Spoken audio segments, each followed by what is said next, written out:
Welcome to the first turn. I'm Hyena, and I'm joined by Llama. Llama. Yes, welcome. Llama. We are recording a little late this week, but should still be able to get this out on Monday, I think. That's today. We have a little bit of news. I mean, waiting an extra day actually gave us a little bit more of a sneak peek of what we have to come this week, which is nice. The last week we've had a bit. It's more, here's some lore stuff, here's some community painters painting things. We know what's coming out the following preview or a pre-order window, things like that. So basically everything that we saw at Adepticon is pretty much paid off. Yeah, well, I mean, we're gonna get probably the rest of the Sigmar stuff for cities. Probably the week after next will be the pre-order window for that. We've got all the Armageddon stuff coming, the non-Spacemarine Armageddon stuff, which is Wazdugga, Gutsmack. We've got the new Commissar, Graves plus Yarick plus the Sister plus the Inquisitor. All that stuff's coming. So. That's pre-order now. Next week's pre-order was, I think we were going back to the Horus Heresy and Cathay. The rest of the stuff that was teased for them is going to be coming out. Yeah, those weird Heresy era Ogrins in plastic, I think, are coming. And then, and then the rest of the Cathay Part 2 that a lot of people just forgot was happening. Right, yeah, because, I mean, people are kind of, how do I put this? Disinterested in old world.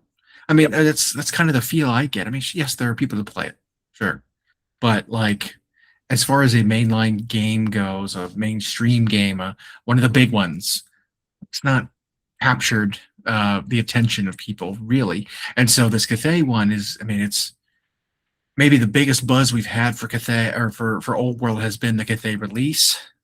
This is more, but is it too little? Is it too late? That's the big thing. I don't know. Was it always doomed? I can't say. But it's peasants. It's peasant like what are they called? Yaris, the like polearms peasants, the bow peasants. They've got like their gun teams too. Yeah, the gun shields. I mean, very Skaven of them. Kind of a bulwark in front with a braced weapon on top. So the Iron Hail and the Crane gunners, and then a few support wizards to go along with them. Kind of a celestial court. Yeah, kind of a quiet release, just because, like I said, it's slow going. Yeah, well, we know obviously what they're gearing up for, and they teased it a little bit today. Their Monday preview was of a Grot. Very classic style with the Otto von Bismarck helmet and a blunderbuss kind of for his gear. But dare I say it's not? I mean, it's ridiculous because he's a space goblin, right? Yeah. But not just like some of you look at, you roll your eyes because it's so clearly like a human helmet from eras past, Right. It's just kind of silly. It's like fur with a spike on it. Like it looks like he's wearing I don't know, like a munition shell, that was repurposed to be a helmet. It's kind of what it looks like to me. And it's got like a spike on there, which harkens back to it, but it's clearly not it's not an Otto von Bismarck helmet. It's just kind of similar. And you pointing out that if it's like made out of a munition shell, that so fits the lore, because the Grots, of course, are owned essentially by the Orc boys, and they don't get fed much. They don't get equipped well, but they're sneaky. But it said this is a part of Grot week, right? So each day we're supposed to see a new one that'll be from the starter box. We don't know if Gretchen will be getting some sort of standalone release or not, but they announced that on May 1st. Sometime in the evening, they're going to show us the full unboxing of the Armageddon starter set. So I'm not sure that what we're going to be seeing of these Grots is actually going to be in the starter box. Okay. They say Grots are being updated, Grots are coming, and then we will see the contents, right, of So 40k maybe Armageddon. this is the standalone Grot Right. release. So because it says, well, make sure you join us on Friday. We're capping off Grot Week with a full unboxing of the 40k Armageddon. But like I said, I don't think that necessarily means they're going to be in that box. I mean, because we're talking like there's a bunch of other stuff for orcs that can potentially fill that box. I'm not sure where the Gresham would fit. Like, is the basic infantry that the orcs get as part of this update going to be Grots? That's a little disappointing, because it's like, yeah, orc update. Here's how you get it first. Here's your starter box. A bunch of goblins. So I don't know. I had heard there's supposed to be 10 in the box, in the starter box, Okay. 10 Okay. Grots. But that's it. They didn't do like, put 20 or 40 in there and then you only get 5 boys and whatever. No, it's supposed to just be 10. They don't have any kind of runt herd or something with them. It's just them. So we'll see if that's accurate. But we're going to see a new Grot each day this week, and then they'll do that, pop the lid off Armageddon. So someone speculated why, if you've noticed, when we've had these preview events now, the releases come much closer to the preview event than they used to. Like, you used to see the preview event and it was just TBD. You didn't know when some of that stuff was coming. And I'm still waiting to see some of it. Well, and now we were at Adepticon and they make the announcement for a new edition, but they didn't show us the contents of the box this time. And someone speculated, it was someone who just does the clickbaitiest clickbait stuff since Bell of Lost Souls used to do it. I think it's Spiky Bits or somebody, but they usually say something that's outlandish and clickbaity and ends up just not true. They were one of the ones who thought GW changed their logo and they were wrong. And it's like anyway, like an open-ended question, or like, is this the end of? It's like answers like, no, it's not. But one they talked about was Games Workshop's method for combating all the proliferation of 3D print. So now, while some people might immediately assume GW is big evil here and the 3D printers are these small family-owned businesses and evil GW, but it's like the good businesses, even when they're big, find a way when the atmosphere changes to themselves adjust to survive. And 3D printers, while we've heard it for 20 years, 3D printers are now much more available than they've ever been. Their technology is getting better. Their prints are sharper. And then, but the big thing that was happening is you have these people who sort of like will scan or pirate things and then turn them into STLs and sell them. And I guess Games Workshop was facing some of that because it was when they would like preview something, within a month, someone had STLs that had kind of gone viral that were pretty strikingly similar prints. And so they think one of the ways GW is attempting to combat this is by putting much less space between when they show us the thing's coming and when we get a thing. And so now there's not as much time. That makes it so that the first opportunity people have to get that thing is theirs.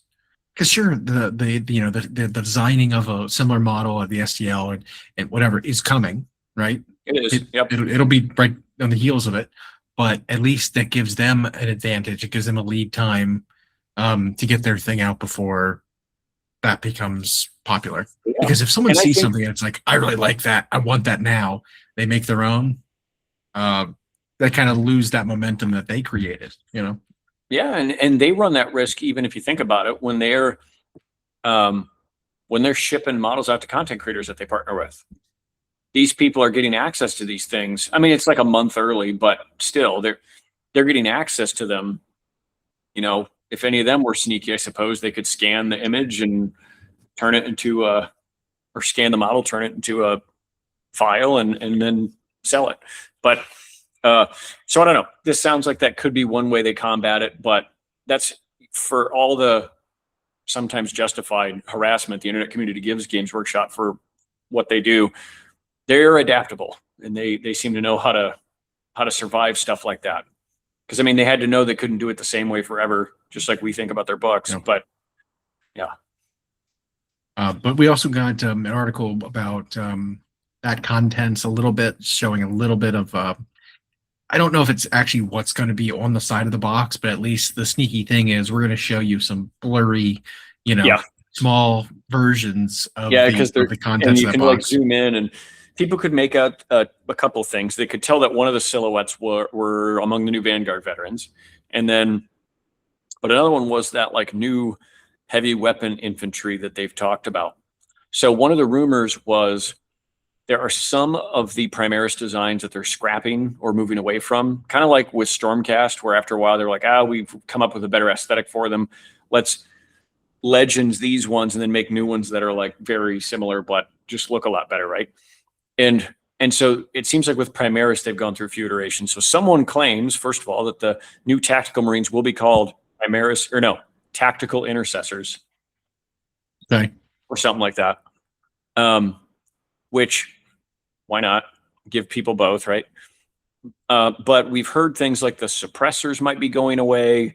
Some of those Primaris variants that they never followed up on or didn't later release on their own, they're just kind of like, well, this was bad. It's been like 8 or 9 years. Let's just come up with something else. And so, yeah, the servo turret. Oh yeah, the whatever that was called. But it's got the Tech Marine sitting in a chair with a great big gun. I guess those are going away per the rumors. Some had said the Razorback's going away, but that had an asterisk on it because they're supposed to be getting a new Rhino.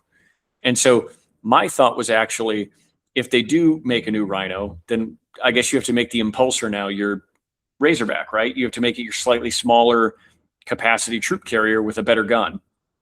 Right. And we kind of touched on this a little bit, is it's like, what do you do, right? Like, how do you approach this when you've released so many vehicles? I mean, some of them have gone away already. With the anti-aircraft, like Razorback, or yeah. There's one had a flat cannon, one had like anti-air missiles and stuff like that. Oh, right, yeah. Right. So like, but you still got, they've replaced all the land speeders with these newer speeders, right? And then now we're getting another land speeder. Okay. But, we had, like you said, the Razorback Rhino kit, the Predator, they're all the same chassis. It's not like it's hard to keep that kit around because they all use the same thing, including the Hunter. The Hunter was one of them. And then I forget the flat cannon one. Right. But like, they're all kind of on the same chassis. It's weird that like they kept some and not the others, and then didn't eventually also replace them with these newer hover vehicles. Like they fill a very similar role. You've got the one battle tank that's kind of like it's a transport for heavy infantry. It's a heavy vehicle that transports a lot of infantry, just like the Land Raider. It's weird they have both of them. The Rhino is armored but no weapons. The Impulsor, armored, no weapons, carries guys.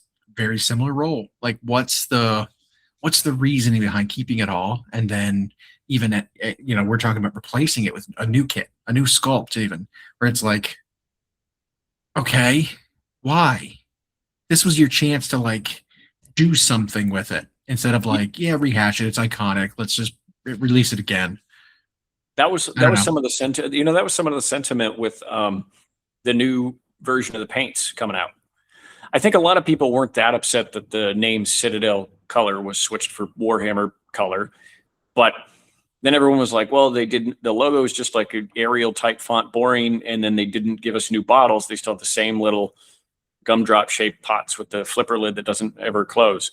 So I guess that's another one of those where here was an opportunity to kind of move on from something and they just didn't. So they've been doing that with Space Marines, I think, in part for like almost a decade now. The stuff they know they needed to upsize, the stuff they know needed replaced, and they've just done it so slowly and kept half of it around still anyway. But this sounds like we might get some Band-Aid rips with this, with the 11th edition release. So if I'm thinking about it, other things that they have that are kind of duplicated, kind of fill the same niche role. Any kind of heavy Space Marine with a heavy weapon, right? Anything Gravis armor that's a 3-man unit with a specialized heavy weapon.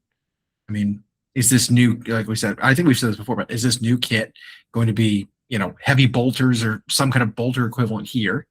And then the full kit has every weapon option available, a la Devastators, right?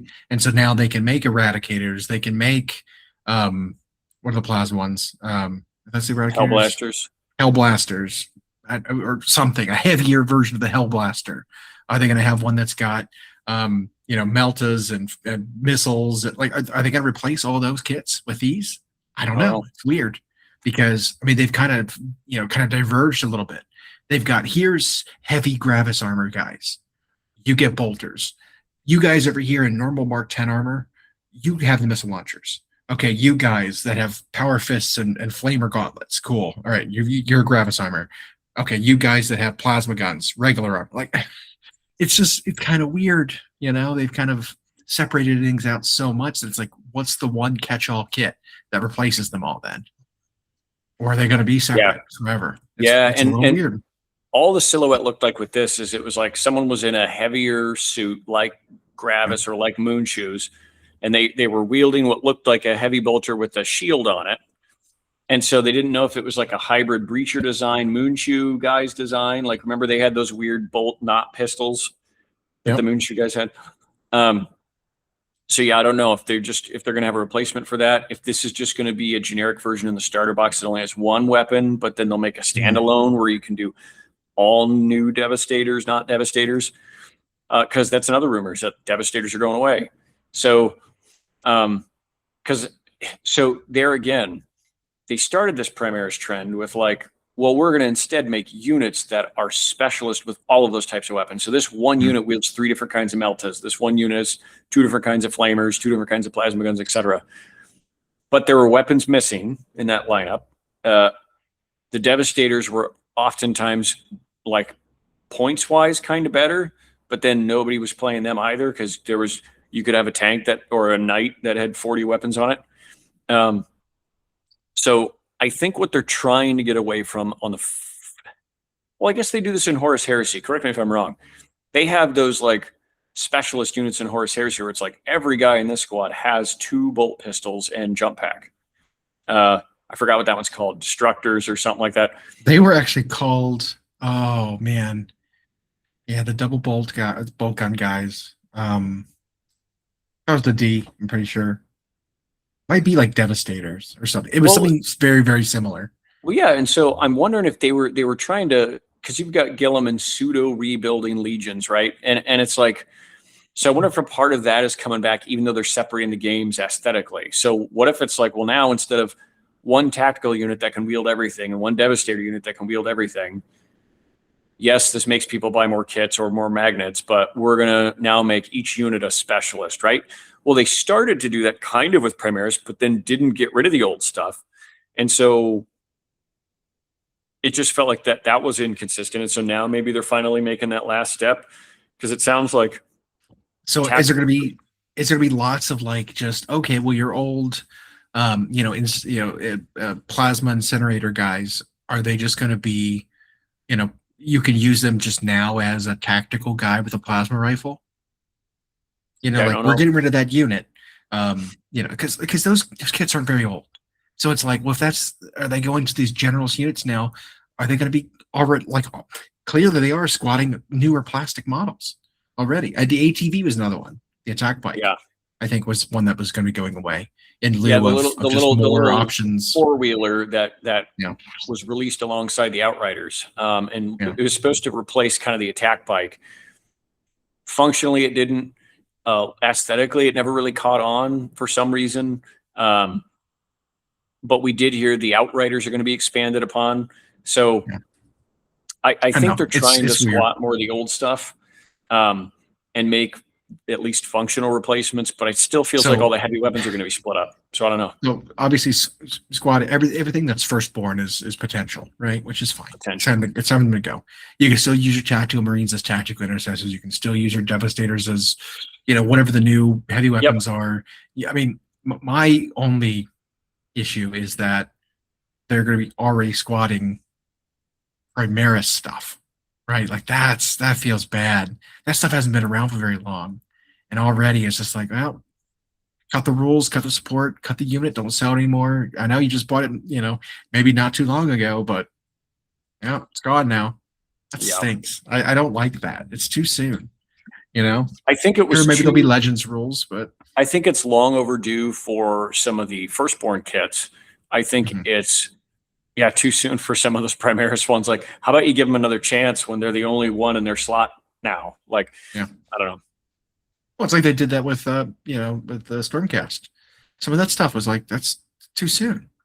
Like two editions, right? Like two editions go by and already you're squatting the stuff from 2 editions ago. That doesn't feel good. Like the entire like evocator and whatever chamber. Yeah, all that. Yeah. There was named characters. There was big centerpiece kits in there that they squatted. And it's like, that doesn't feel good. I mean, I get like priorities change, but they shouldn't change that drastically, in my opinion. I mean, I'm obviously as a hobbyist, I can find a way to make it work, right? Okay, so my jump pack, assault, what's it? Assault cannon guys? No, auto cannon guys. The suppressors, yeah. Suppressors, yeah. So maybe they'll be going away. Fine. They never had good rules anyway. But They never maybe I can substitute them in for a different unit, right? Maybe they'll be eliminators. Well, I have enough eliminators already.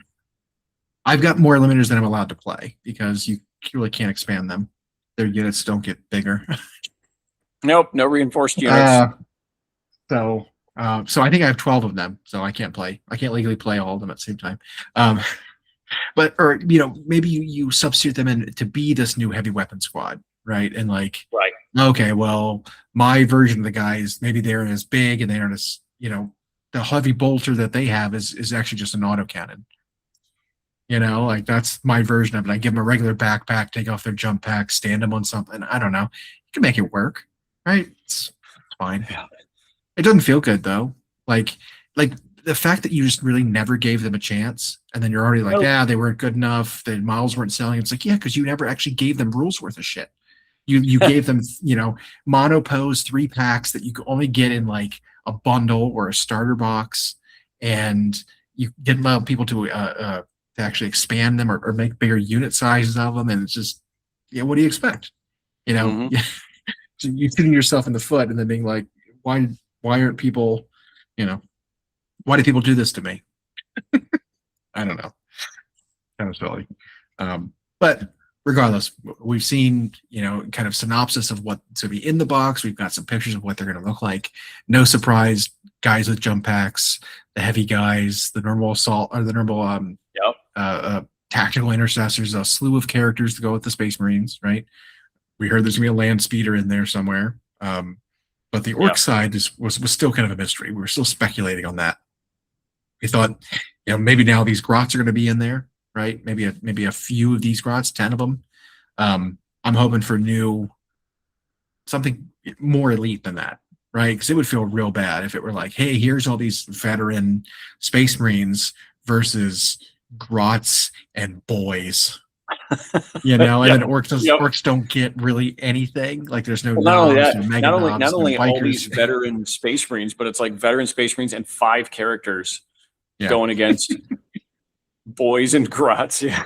They've done that a few times though, where those starter sets, they'll even have these little mini games in a pamphlet that they want you to play with it, and it's like you always find out quick. It's like, be the Imperial side, whatever the other side is, always just doesn't come with anything that hits, like comparatively. Yeah. I think the Necron starter was like that.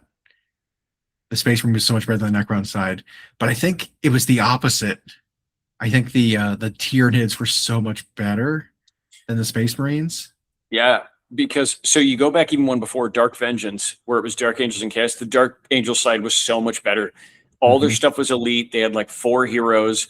The Space Marine side had a bunch of like possessed and cultists, and then like 5 Marines, and then 1 hero and a Hellbrood or something. And when you played the Dark Angel side, you just won.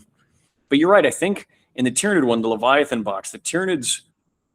So they had the Neuro Tyrant, who was simply the best thing in the box, probably rules-wise. And he was really hard for those Space Marines that come in that box to kill. And then he had. Well, you had the indirect like bombardment gaunts. You had the the Carnifex was okay. Screamer Killer. Right. I mean, when it came to that box versus I think that Screamer Killer cleaned up. If it can get there, it killed everything. Yep. And then, but like the Space Marine side, you had your Terminators. Okay, well, Terminators aren't good. Like they haven't been in a long time. And then like the Flamers were like the best thing you had in that box. But you just suppress them, you bombard them, you battle shock them, and then you just charge them and they die. They're just Marines. Well, and the first rule for the barb gaunts used to be that when you hit, you didn't have to do damage. It was when you hit, that unit lost its its movement was reduced in half, and it was -2 to run and charge. And so you had 5 of them, and they could all split fire. You just targeted all their units, and then all of a sudden all their units could move. Like, then they changed it. They FAQ'd them a little later to make it so it was only they could only do it to 1 unit. So they had to fix that though, because the barb gaunts were way too good when that was what they did. Yeah. Speaking of Tyranids, I didn't expect that, but we just had the Warhammer Open in the Netherlands. It was their first one in Europe. And we'll skim through the 40k one because it was the Age of Sigmar one that interested me. But Tyranids won the 40k one, which was interesting because I thought that they were in a kind of bad spot. But oh, hi, Penny. Yeah, I don't know. I haven't really been following much because you know how it goes. But I mean, I don't know. Tyranids always kind of been strong. I mean, it's kind of unfortunate that some of their more like recent stuff has never really been like they've never hit that sweet spot, right? Of like their effectiveness for cost, their detachments ability. Like none of that stuff was dialed in, right? And yeah, because so, I'm looking at this list, and it is a mash of just like all sorts of stuff. I mean, it's a particular detachment. It's Subterranean Assault or whatever, and they play Raveners and the Hyper-Adapted Raveners. Those have been good. Both versions get played. And the new Tyranid Prime Flash Whip on foot, he gets played. I think the Raveners are what Tyranid warriors have kind of always wanted to be. These newer ones are just so good. You know, bigger unit sizes, quick, you know, kind of skirmishy. The warriors are I don't know. You know, it's they're funny, always occupied a really weird spot. That's one where GW went the opposite direction. Usually they take these elite units of 5 and they've been cutting them to 3 and like give them more health, more whatever. The Raveners that went the other way, they went from 3 to 5, made them cheap, fast, slicey, and it's just been perfect. Now they get played, and then they did the kill team version and made it its own unit. The hyper adapted ones, those get played because they play a little different and have their own cool rules. The new Tyranid Prime on foot with Lash Whip gets played, like 3 of them in a list because he's only like 65 points for that heap of attacks that he has. He hits better than the Rending Claws on the Norn Emissary and Norn Assimilator with his Rending Claw. His Rending Claw is higher strength, more attacks, more AP. Which is like, what are we doing? 65 points. Like, what are we doing? Like, anyway, if the Norn Assimilator was 100 points, I'd be like, okay, fine. But the Norn Assimilator is like 285. Like, what? One guy, if I'm reading through the 40k one, again, admitted Hyena and I have not kept up that much with 40k, but first place was Tyranids, then it was Thousand Suns, then it was another Tyranids, then Imperial Knights, Space Marines, Astral Term, Tau, Emperor's Children. Those were the 8. Nice diversity there, I guess. So on to the game that matters. The Age of Sigmar Warhammer Open also happened, but it was a pretty big weekend overall. There were a number of tournaments that went on, and we saw some pretty wild results. There was a 64-player one in France. Of course, the Open was 120 players in the Netherlands. And the interesting, I think it's important to note it was 8 rounds instead of your normal 5. Right. Because with Age of Sigmar, we've seen that where these big events get played, even like Adepticon or World Championships, and it's like, why'd they just do 5? They didn't even like cut to top 8. And so 5 rounds, you all of a sudden have 4 guys undefeated. Like, how do you really decide who? I don't know. Plus, give the X ones another chance. They might have had a bad round, but then they get into top 8 and they might, catch fire. Well, so this one was interesting. Is as we've seen with Age of Sigmar, very diverse. All 8 armies in the top 8 are different.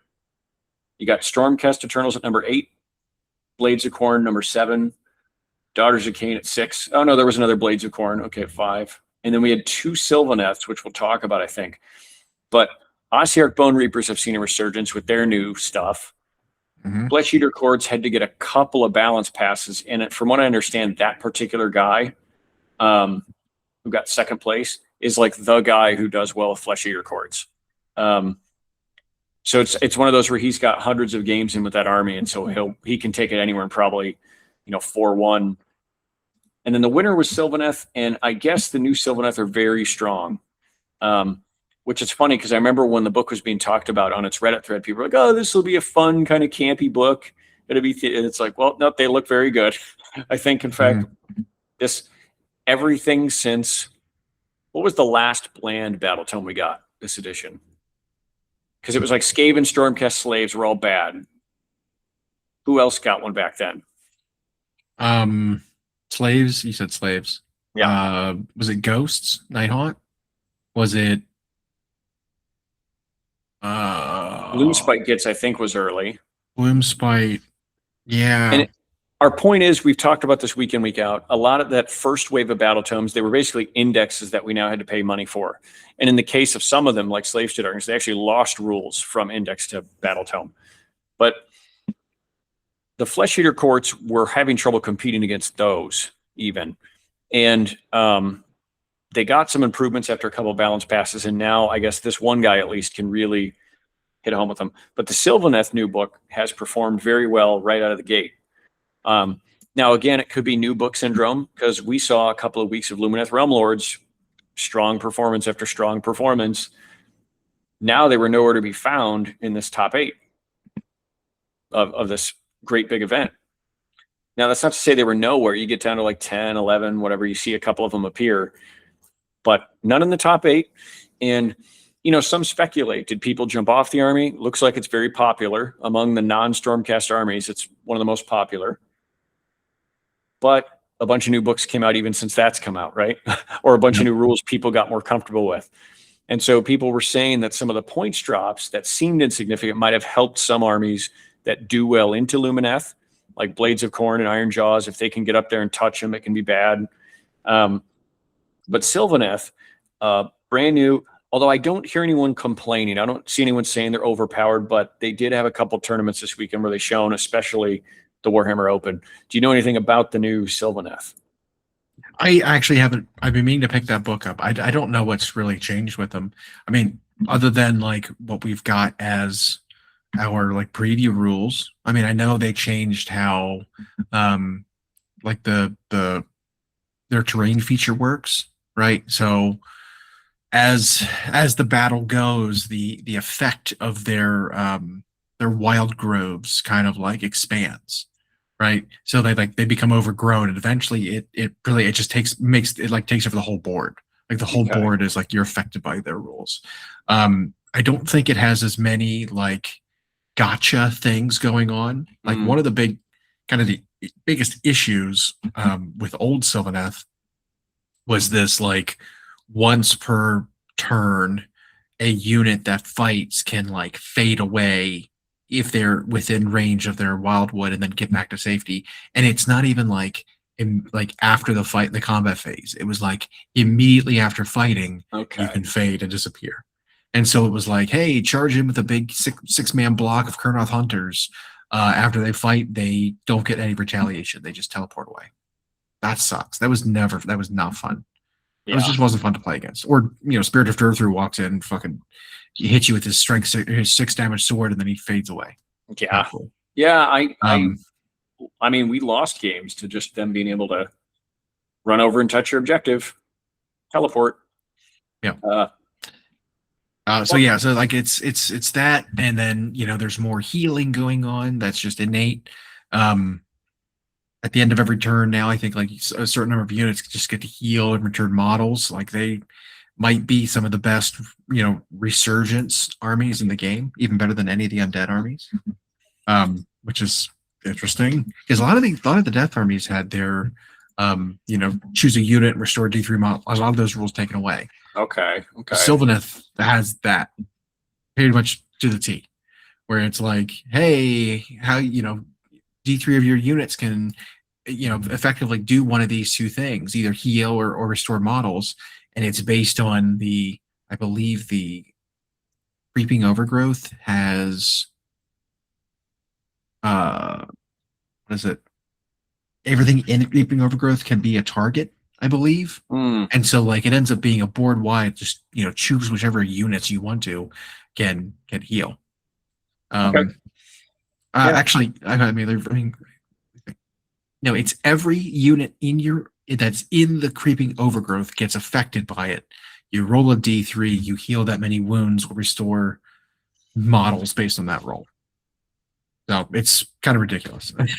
Well, and again, it could be a case of like new book syndrome, and not a lot of people were prepared to play against it. Some people took that risk and studied them real hard, and then because there was like, I mean, so yeah, they take that the open event. There was like a 64 player event in the States where Daughters of Cain actually won, but they got a draw with the Sylvaneth player who got second. Daughters of Cain's another one that got recently updated. That seems to be performing very well, right? Yeah, they got updated. Yeah. So I mean, Daughters of Cain have always kind of done good. I've always really liked Daughters of Cain. They got themselves a new unit as well, in like they have more heavily armored. Those the Blood Sisters. Yeah, those ones. Yeah. So a list that went undefeated with them had 3 units of them reinforced. Yeah, I think they're only like 140 points or something like that. Yeah, and so the fact that they actually got some armor, which is kind of unheard of for Daughters of Cain, means that they can actually take some punches. I mean, these like blessings ability that this army has gotten are like really good, apparently. Because Daughters of Cain has always kind of had a as the battle goes on, sort of you ramp up, become more powerful, right? More things get killed, you become more powerful. That kind of offsets their kind of squishiness, right? So as they lose models, the models that they still have get better because they get these stacked buffs. Well, if the army is also durable, but you're getting these rights and these blessings off of killing the opponents or just charging or doing things you want to do anyway, you get abilities that augment your ability to do those. Right. So it's kind of made them better than they were before, which is funny because again, we talk about early battle tomes being this, kind of index port, and really either they stayed the same or got worse. Whereas pretty much every battle tome we've seen so far in the last 8 months has just been market upgrades. Oh yeah, every single book. They're not. They're upgrades. Not even just like power level or anything. It's that their rules are way more interesting than the first ones that came out. Totally different than what their index was. And then even like the layout of the books is just nicer. I don't know, something about the arrangement and the pictures that they used. I noticed that just going from the slaves to the Maggotkin one, it was quite an upgrade. Now, does that think we should be required to buy books to play the damn game? No, but still. Yeah. So Daughters of Cain, Sylvaneth, having some strong weeks, Ossiarch Bone Reapers, all the new books showing well, but they also seem to play against each other because as soon as we were worried about Maggotkin, new armies came out and now they've kind of leveled. We were worried about Lumineth and now these armies have come out and they're kind of leveling. So, yeah. But remember, it's all going away next edition anyway. Did you see in that top 8 of Worlds Stormcast? There's one Stormcast, right? In 8th. Okay. Any Skaven? Skaven. No. Well, any Slaves of Darkness? Nope. I did find any destruction at all. I did find a tournament where there was a Slaves to Darkness player that went 5-0, and it was funny because it was a single regiment. It was like Archaon, Lord on Demonic Mount, unit of Knights, unit of War. It's the was it the not the Ninth Circle, what do they call it now? The Varangard army? Yeah. This one didn't have Varangard in it, but okay. It was basically that. It's a single regiment where it's just Archaon, a hero, knights, warriors. That's it. That's the whole. But that's just it. Speaking of warriors, I think so. Warriors now did get a reduced price point, so they're a little cheaper than Rot swords. But when people pointed out that in the Slaves to Darkness army, now you can get, because now they're 180 instead of 200. So it's like you can now get 20 of them for 360. And this one guy who went 5-0 ran 3 units of 20. Mm. And so someone then sat there and it was like, well, that's like, yeah, 60. That's a what, 120 wounds of 3-up saves. Like, yeah. That's pretty tough. And they get all these bonuses on objectives. Like, so even though I still think that army needs a lot of work, for the fact that it is an old battle tomes, I'm glad that there's a different list they're using that's winning. But to answer your question, no, they didn't top 8 at Worlds or at the Open. Skaven, the highest they got was one guy in 12th.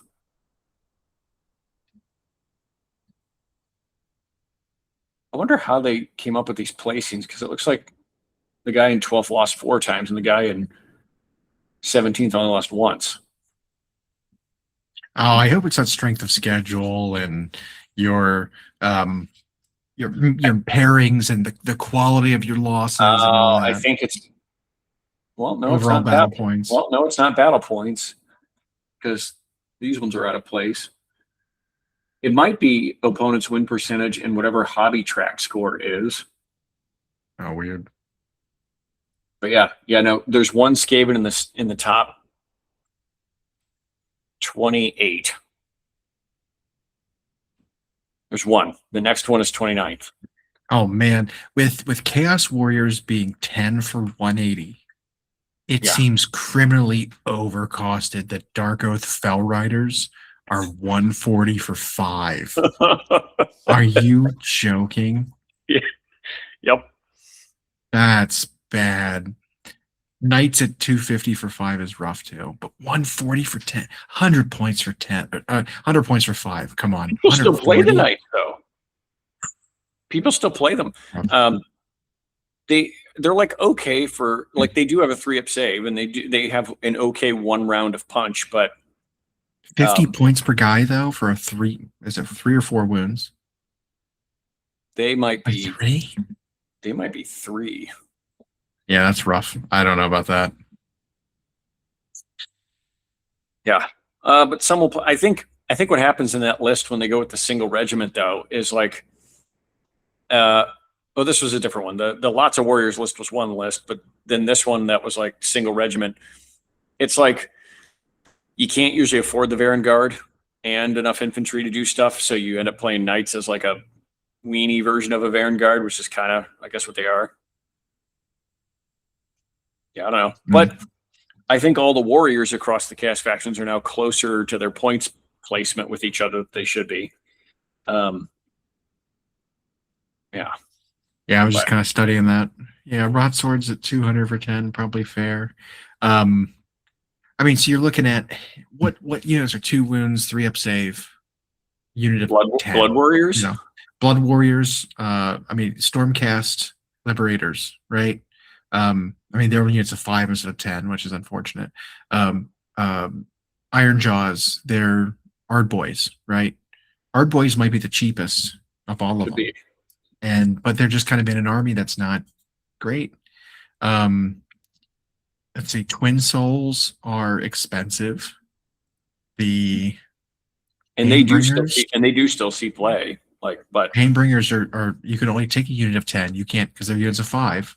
So the Painbringers are only 10 for 200, but 10's the max. That's rough.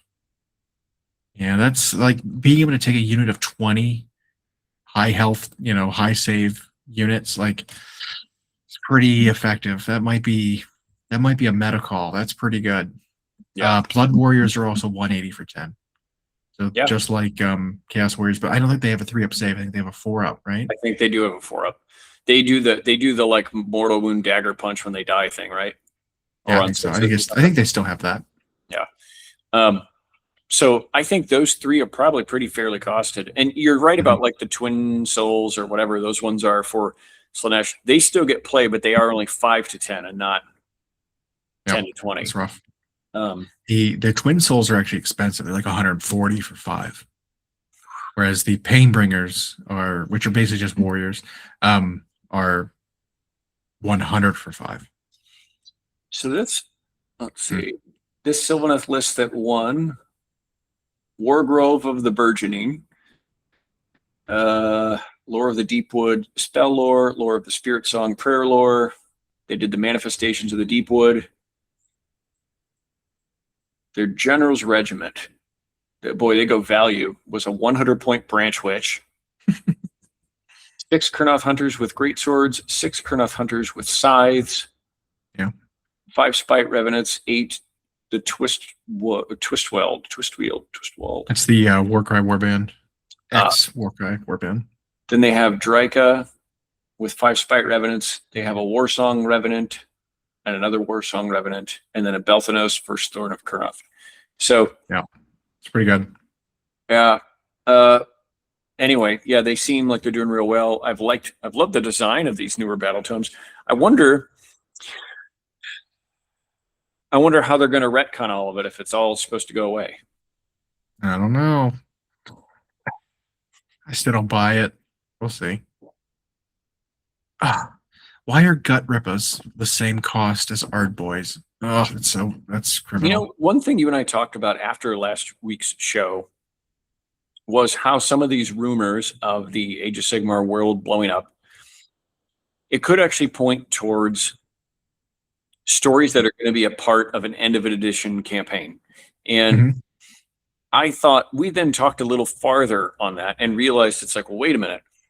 When these books for the 40k campaigns have come out, the story's been written.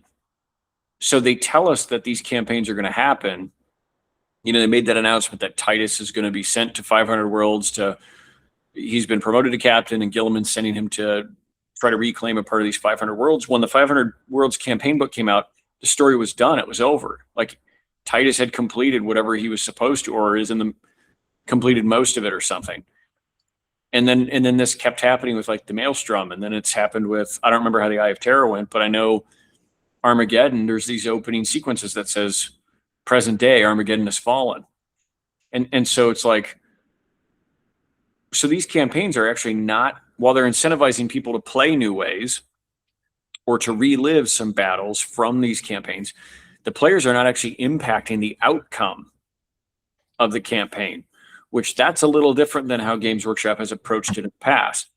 So that made me wonder if some of these things people see about lore and rules and aesthetics or whatever are actually these end of 3rd edition or 4th edition campaigns for Age of Sigmar where some story's already been written. And right. It might seem radical, but I don't think when we go to the next edition that means that everything's blown up. Or maybe, you know, like you said with Armageddon, it's already been written, it's already happened. There's no affecting the story.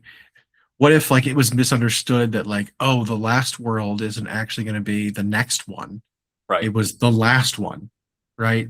Like the one we came from, and maybe the campaign has something to do with like looking back at before the age of myth in the world that was the last world. Maybe. And like it's set there. And people thought it was going back to it, but really it's saying, oh, this is, you know, we stepped into a time portal back in time when there weren't the gods and there weren't these characters. Like maybe they had it wrong and they thought of it like they saw it the wrong way around. Well, especially if these glimpses are so brief, where people always just get little blurbs of text, or they get the most, I don't even know how you take a picture that bad, photo of it, right? You know, it's like it was going by in a blur and you shot it with a camera that was in your pocket. But like, so, I mean, it could be that they could have just got the briefest of glances at some campaign book being written. And maybe it wasn't even printed yet. Maybe it was up on a screen or something. And the lore seemed radical, or it seemed like this doesn't sound like the Age of Sigmar I know. And for all we know, it's a campaign that's talking about a battle somewhere that's been completed. Right. So I don't know. I don't think it's proof, but yeah, there's still aspects of the rumors, and we're not going to hash them out again, that I would be okay with. Yeah. Right. A more simplified map, fine.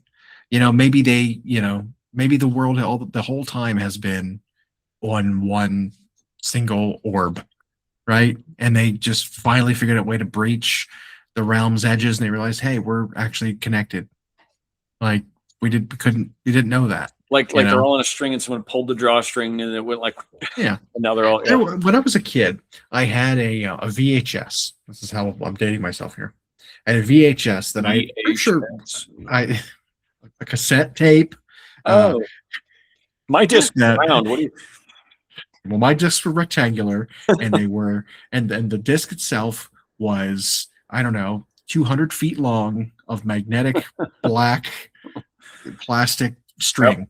And it went in a toaster oven, and then and before you could play it again, you had to rewind it. Yeah. Anyway, I think we had got it for free somewhere.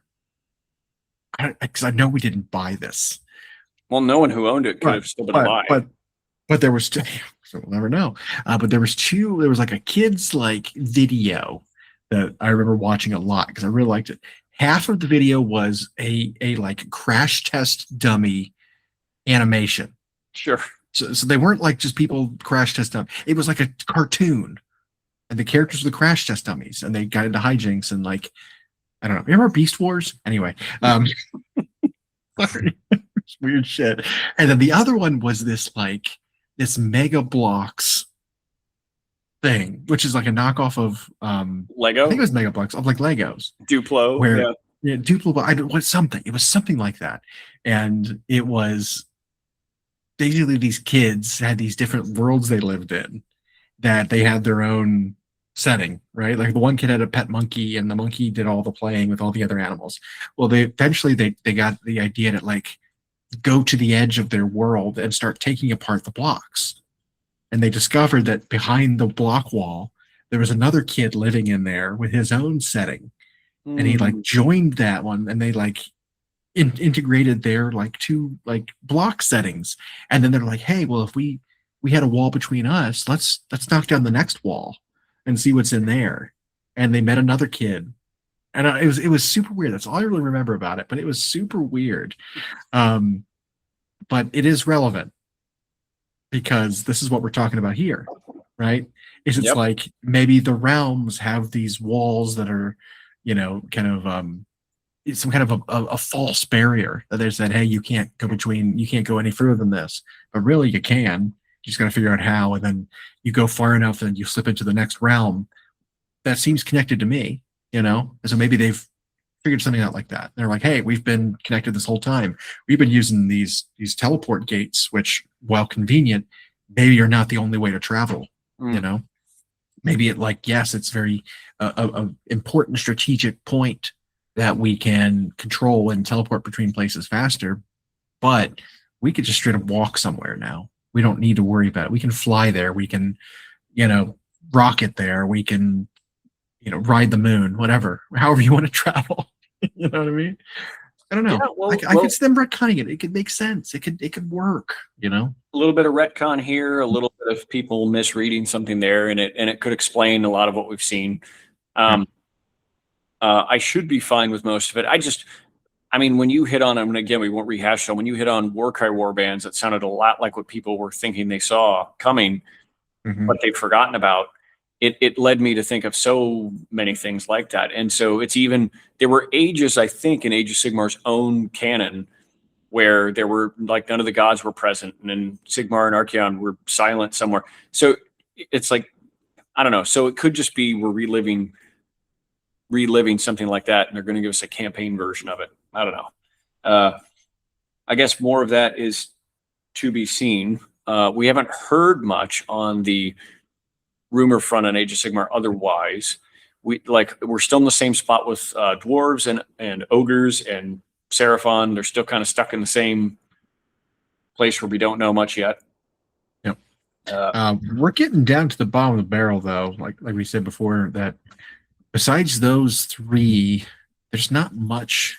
There's been this lone rumor about Sons of Behemoth getting a new giant kit, a matriarch of sorts. Which okay. Yeah. So if I go through it again, right? Seraphon, Heed Knights of Slanesh, dwarfs, Sons of Behemoth, ogres. The other ones that haven't gotten updated yet, I think, according to GW, are Sylvaneth, Daughters of Cain, and Cities of Sigmar. But those all three should be coming very soon. / have already released.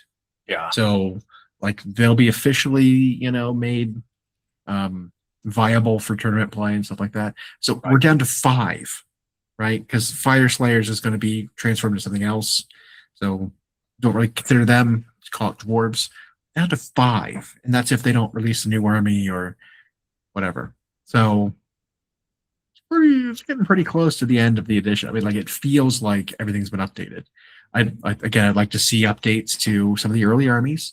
Maybe we'll see that again in the next edition, where we've got, hey, these armies really aren't up to standard for what the other books, are the other books are pulling out, more shenanigans than these books can. Maybe we'll update those and we'll give you kind of update. Maybe that'll happen in a general's handbook. Maybe we won't have to wait that long. Maybe it will be part of a summer campaign. Well, that's the biggest thing we have coming up, really, is the general's handbook. And so I heard someone sort of waffling about that today, like, well, wait a minute, are they going to release it right before or right after 40k 11th? Because one of those could end up really bad. Right. And so they could take the steam out of the. Now, granted, the general's handbook doesn't come with a bunch of new models or something, but it sounds like it is going to be a big change in the way you play. Like, the rules will be the same, but now the focus will be different. We'll get a whole new set of mission packs. We'll get a points rebalance. And it sounds like some of the factions are getting reworked. Don't know if it's going to be a Gyron type thing again, but it sounds like some factions, like maybe similar to what you just described, are supposed to get a whole lot of love. So I don't know, but that could be completely overshadowed if they release it and then like the week later is 40k 11. I would like to see the remaining 4 armies and then the earliest 4 armies get a lot of attention as part of the general's handbook. Because like everything else between those early 4 armies and everything we have now, it feels fine. But like, get early edition armies updated, get the index armies basically re-index, give them a new index. Because if these ones are getting, all these ones are getting major updates through battle tomes and model releases and reworks, and faction identities are changing, you can't just let them sit on their index until literally the end of the edition. That would feel terrible. Like, if, your ogres are getting updated, but until the literally end of the edition, we're not giving you anything, and then a new edition starts, like, that's rough. So yeah, we'll see. I'm looking forward a little bit to seeing something for General's Handbook, because ever since the last world apocalypse thing that happened, Age of Sigmar discussion just went like, kind of quiet. And it's even like on the GW side, really, there's been no peep. They didn't make a comment on that stuff. They've heard those rumors now, and they know what's true and what's not.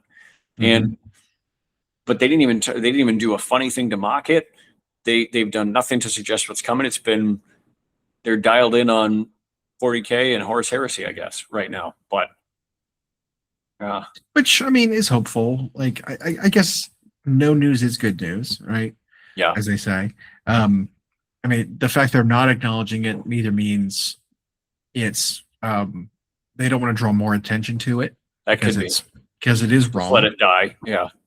Or that it's not the right time to acknowledge it because some of it's true, and feeding into it might cause more panic, right? Like, maybe it's best just to ignore it. I mean, the way they did with Warcry,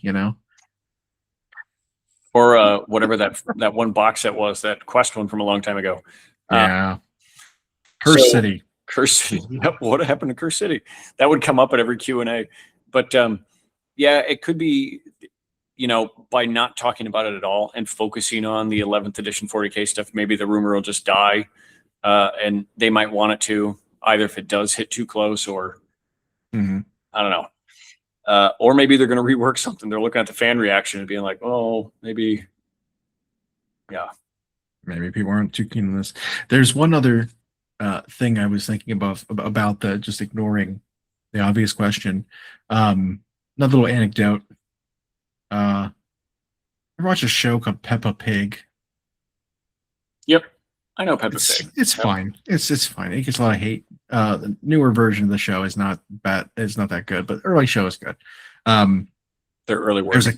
There's a character in there called Super Potato. I think Superman, right? Kind of shows up, and he's trying to inspire the kids to eat their vegetables and all this stuff. And like, yeah, the kids don't care about that. They want to ask him about being a superhero. Yeah. You know, and so the GW chat reminds me a lot of like what this guy had to do to PR control with these children, because he's like, all right, so who's got a question for me?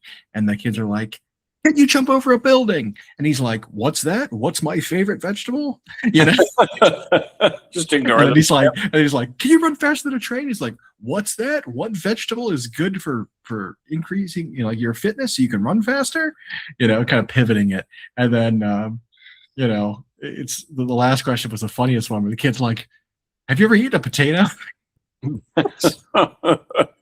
It's funny because he is a potato and he's like, gotta go, and just leave. I mean, that's kind of what the GW like chat was kind of like, where it was like they're kind of like asking questions and like they're kind of pivoting, and then there's like straight obvious like question they don't want to answer, and they're like, and stream over, you know. Yep. Stop talking to the chat, click, you know. Someone asked about Warcry. Well, you know what's coming for Underworlds. Yeah, no, it's that's what it reminded me of. It was just the pivoting, the weird pivoting, plus like just refusing to talk about it. And that could be, it could be that some of it's true or some of it's misinterpreted, or it's like an early phase, or even if it's the stuff we're talking about where it's from the campaign books, they probably didn't want it talked about that way. And you know, that led them to just go quiet about it. You know, but we'll see, because I've even seen that when you keep up with like the Grand Alliance forums or whatever, they're like, it's kind of boring right now. Once that rumor went out, all the talk we had about Age of Sigmar just like, they're not getting fed rumors anymore. And so, yeah. Well, the big rumor monger that they had was basically keeping that discussion alive by constantly releasing things, right?